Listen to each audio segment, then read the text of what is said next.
Hello students, welcome back to our channel. This is Rajesh with mathematics for class 9 and today I will teach you exercise 1.5. So let's start from the first question. I'll solve this 4 questions of this exercise and rest of the questions आप खुद से एकदम homework करोगे. देखो first मैं last से शुरू कर रहा हूँ. Question number 5, rationalise the denominator of the following. ये जो भी नंबर्स दिए हुए हैं इनके डिनोमिनेटर को रेशनलाइज करना है. First one is 1/√7. अब आपको इसे रेशनलाइज करना है √7 को, डिनोमिनेटर को. आप क्या कर सकते हो, कैसे इसे एक रेशनल नंबर में कन्वर्ट कर सकते हो √7 को. तो थोड़ा सा दिमाग लगाइए और देखिए, अगर 7√7/√7 से इसमें मल्टीप्लाई करते हैं, √7/√7 मीन्स 1 का किसी भी नंबर से हम मल्टीप्लाई कर सकते हैं, उसकी वैल्यू में कोई चेंज नहीं होता. तो अगर इससे मल्टीप्लाई करते हैं तो डिनोमिनेटर क्या हो जाएगा, √7 × √7, दैट विल बी 7 और वो रेशनलाइज हो जाएगा. न्यूमरेटर कुछ भी है, डिनोमिनेटर को रेशनलाइज करना है. तो √7 × 1 ऊपर numerator will be √7 and denominator √7 × √7 will be 7. अब आपको 1/√7 का एक इक्विवेलेंट वैल्यू मिल गया, that is √7/7 and here denominator is a rational number. 7 is a rational number. So इस तरह से आप इसे कर लोगे. देखिए सेकेंड क्वेश्चन में 1/√7 - √6. जब इस तरह का कोई भी क्वेश्चन है जिसमें एक से ज्यादा टर्म हो, तो उस केस में आप क्या करोगे, अगर उसका डिनोमिनेटर a + b के फॉर्म में है तो आप a - b से न्यूमरेटर डिनोमिनेटर में मल्टीप्लाई करोगे. जैसे यहाँ पे मान लो √7 a है, √6 b है, a - b के फॉर्म में है ना. सिमिलरली अगर डिनोमिनेटर a - b के फॉर्म में हो तो आप a + b से उसके न्यूमरेटर और डिनोमिनेटर दोनों को मल्टीप्लाई करोगे. तो यहाँ पे हम क्या करेंगे, a - b के फॉर्म में a + b से मल्टीप्लाई कर देंगे √7 + √6/√7 + √6 से मल्टीप्लाई कर देंगे. यहाँ भी इस पूरे का वैल्यू 1 आएगा, क्योंकि सेम नंबर्स को सेम नंबर से डिवाइड करते हैं तो हमेशा 1 आता है. इस पूरे का वैल्यू 1 आएगा और 1 से किसी भी नंबर को मल्टीप्लाई करो या डिवाइड करो कोई फर्क नहीं पड़ता है. तो इस तरह से इसे हम लिख सकते हैं. अब देखो नेक्स्ट इससे हमें क्या मिलेगा, क्या फायदा होगा. डिनोमिनेटर में यहाँ आ गया a - b का फॉर्म, यहाँ a + b. इन दोनों को जब आप मल्टीप्लाई करोगे तो थोड़ा याद करो, पीछे बैक में जाके सोचो. a - b, a + b किसी का फॉर्मूला होता है, कोई आइडेंटिटी होती है. a² - b² क्या होता है, a + b, a - b. तो इसे हम उस फॉर्म में लिख सकते हैं. अब यहाँ √7 + √6 को 1 से मल्टीप्लाई करेंगे तो ये √7 + √6 ही होगा. अब ये क्या हो जाएगा, √7 का स्क्वायर माइनस √6 का स्क्वायर. अब यहां लिख देता हूं मैं. अब न्यूमरेटर तो जो है वही लिखेंगे √7 + √6 और यहां पे देखो क्या होगा, √7 का square that means √7 × √7 will be 7 minus √6 का स्क्वायर √6 × √6 6. अब यहाँ 7 - 6 डिनोमिनेटर क्या हो जाएगा 1. तो अब इसको हम लिख लेंगे √7 + √6.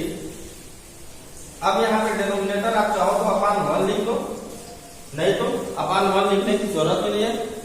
अब इसमें कन्वर्ट हो गया और डिनोमिनेटर आपका रैशनलाइज हो गया, because 1 is a rational number. Okay. अब मुझे लगता है आप थर्ड को खुद से ही कर लोगे, क्योंकि ये a + b के फॉर्म में उसका डिनोमिनेटर है.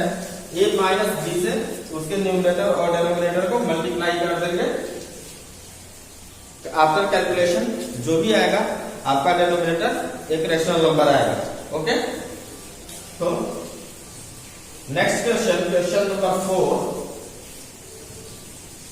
मैं ओनली एक्सरसाइज कर रहा हूं, इन सारी चीजों को आपको एक्सप्लेन किया जा चुका है पहले ही। बस अब मैं उन बच्चों के लिए जो क्वेश्चंस नहीं कर पा रहे हैं, एक हिंट की तरह, हेल्प की तरह ये काम करेगा। आप नोट्स बनाओ और अच्छे से करो। अगर किसी को कोई बात ना समझ आए तो वो पुराना वीडियो शुरू उठा के इस सेक्टर का देख सकता है। Represent root 9.3 on the number line. 9.3 को रूट 9.3 को नंबर लाइन पर रिप्रेजेंट करना है। सिंपली आप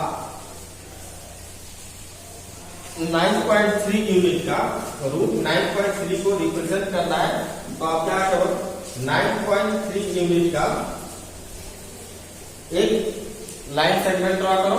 9.3 यूनिट कुछ भी लिख सकते हो, इसे सेंटीमीटर, मीटर, जो भी, इसलिए हम सिंपली उसे यूनिट लिखना है।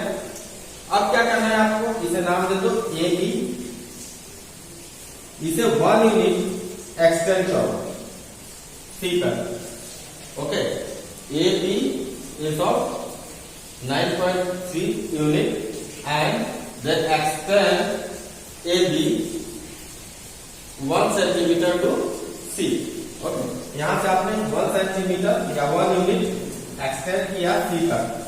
अब आप क्या करना है, ए सी का मिड पॉइंट फाइंड करो। ए सी का मिड पॉइंट कैसे करते हो, ए सी के हाफ से ज्यादा का डिस्टेंस लेकर अपने कंपास में एक ऊपर की तरफ आर्क लगाते हो, एक नीचे की तरफ सी को सेंटर मान के एक बार ए को मान के एक ऊपर एक नीचे आर्क मारते हो और इन दोनों को इस तरह से मिला देते हो, तो आपको मिड पॉइंट पता चल जाता है और इस मिड पॉइंट को नाम दे दो ओ।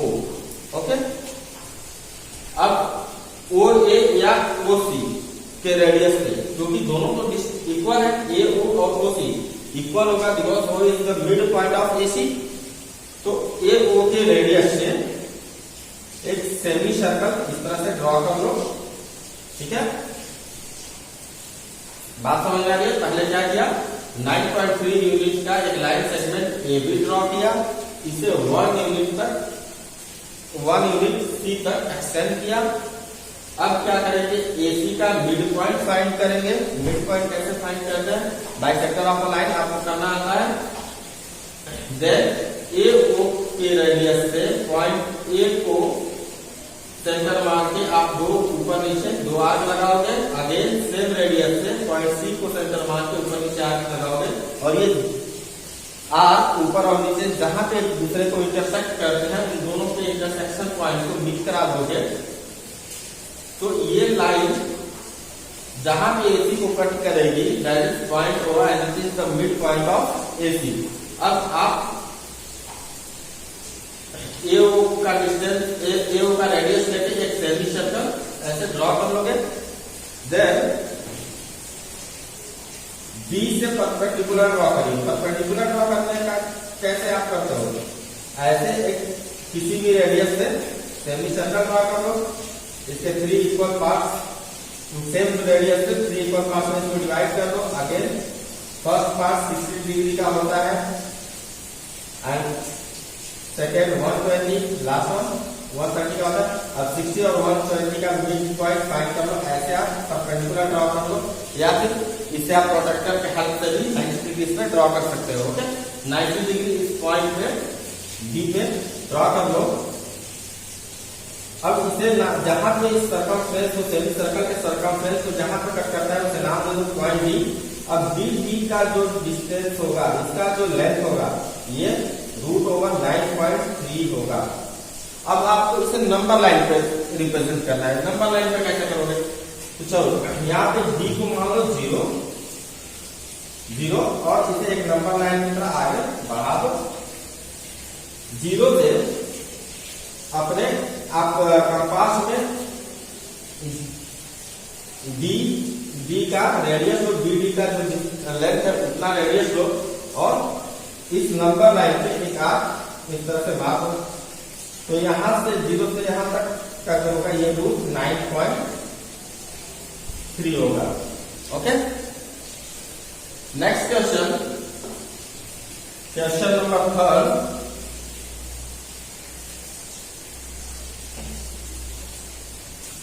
Recall pi is defined as the ratio of the circumference of circle to its diameter, that is pi equal to c upon d।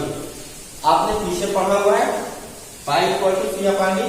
अगर भूल भी गए तो देखिए आपने एक चीज को ऑब्वियसली पढ़ा है कि circumference equal to pi d, या आपने 2 पाई r पढ़ा है, तो पाई को अलग यहां से कर दो एंड 2r को एक साथ कर दो, 2r को हम d लिख सकते हैं। तो ये इस तरह से पाई डी आता था। ओके, तो d equal to pi D हो गया। अब पाई इक्वल टू अगर आपको लिखना है तो d को यहां से हटा के इस टाइप से ट्रांसपोज करोगे तो ये क्या होगा, d का मल्टीप्लाई कहाँ होगा, यहाँ होगा तो डिवीजन। तो pi equal to c upon d। अब देखो इसे ध्यान से देखो, ये देखने में क्या लग रहा है, c upon d, e upon q के फॉर्म में है। दैट मीन्स ये एक रैशनल नंबर होना चाहिए, ये एक रैशनल नंबर होना चाहिए। It should be a rational number, it should B a rational number. लेकिन हम जानते हैं कि पाई क्या होता है, एक इरेशनल नंबर होता है। तो यहां पे वही का this to contradict the fact that pi is irrational. इससे यह प्रतीत होता है कि जो फैक्ट है पाई एक इरेशनल नंबर है, इसमें विरोधाभास पैदा कर रहा है, विरोध कर रहा है, क्योंकि यहाँ पे देखने से तो लग रहा है रेशनल है, लेकिन हम जानते हैं पाई एक इरेशनल नंबर है। तो देखो यहाँ पे कोई कॉन्ट्रडिक्शन नहीं है, there is no contradiction, there is no contradiction,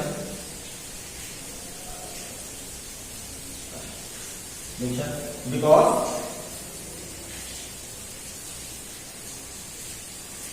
length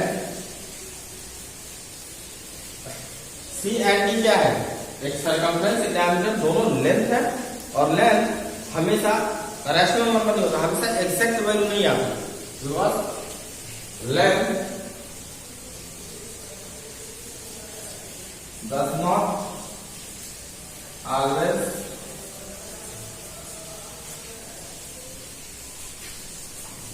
B exact value।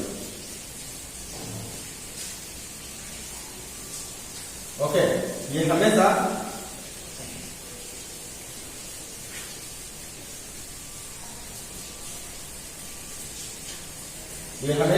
Exact value नहीं रखती है। ओके, देखो फिर से एक बार आपको समझ आ गया, pi equal to C upon D होता है, ये सर्कमफ्रेंस के फॉर्मूले से हमने फाइंड कर लिया। इसका मतलब ये p बाई q के फॉर्म में है, that means it should be a rational number, but we know that pi is an irrational number. So it seems to contradict the fact that pi is irrational. इसका मतलब इससे ये प्रतीत होता है कि ये जो हम फैक्ट चाहते हैं कि pi एक इरेशनल नंबर है, उसको गलत ठहरा रहा है। तो ऐसा क्यों है, क्योंकि देखो यहाँ कोई कॉन्ट्रडिक्शन नहीं है, सिंपली लेंथ हमेशा एग्जैक्ट वैल्यू नहीं होती है। ओके, ये हमने कई बार देखा है कि हम लिखते हैं कि लेंथ कुछ लिखना होता है तो 4.3 अप्रॉक्स इस तरह से लिख देते हैं। अप्रॉक्स मीन्स उसकी एग्जैक्ट वैल्यू वो नहीं होती है, या 3.7 अप्रॉक्स ऐसा हम लिख देते हैं। ओके, तो इसका मतलब ये है कि इन दोनों में C एंड D में से कोई ना कोई एक इरेशनल नंबर हो सकता है। तो मान लो C एक इरेशनल नंबर है और D रैशनल है, तब भी किसी इरेशनल को रैशनल से डिवाइड करते हैं तो इरेशनल ही आता है। या फिर अगर C मान लेते हैं C भी रैशनल हो और D इरेशनल हो, उस केस में भी रैशनल को इरेशनल से डिवाइड करो तब भी इरेशनल आएगा, या फिर इरेशनल को रैशनल से डिवाइड करोगे उस केस में भी रिजल्ट इरेशनल आएगा। ओके, तो इस तरह से इसमें सी या डी में से कोई ना कोई एक इरेशनल होता है जिसकी वजह से पाई की वैल्यू इरेशनल होती है। Okay, next question number first, classify the following number as rational और इरेशनल। आपको बताना है कि इसमें से कौन कौन रेशनल है, कौन कौन इरेशनल है। ओके, तो आपको पहले बताया जा चुका है, अभी बताओ, किसी रैशनल नंबर में इरेशनल को ऐड करोगे तो इरेशनल नंबर आएगा, किसी रैशनल में इरेशनल को सब्ट्रैक्ट करोगे तो भी इरेशनल आएगा। दैट मीन रैशनल के साथ इरेशनल को ऐड करने पर या सब्ट्रैक्ट करने पे जो रिजल्ट आता है वो एक इरेशनल नंबर ही आता है। रैशनल एंड इरेशनल, तो देखो ये रैशनल है, उसके साथ इरेशनल को माइनस किया तो ये इरेशनल नंबर होगा। Okay, this is and irrational number. अब यहाँ पे देखो 3 प्लस रूट 23 माइनस रूट 23, तो इसको थोड़ा सॉल्व करेंगे। 3 plus root over 23 plus minus root over 23। अब ब्रैकेट लगाओ, 3 plus root over 23 minus root over 23। अब देखो एक प्लस एक माइनस है, कैंसिल हो जाएगा एंड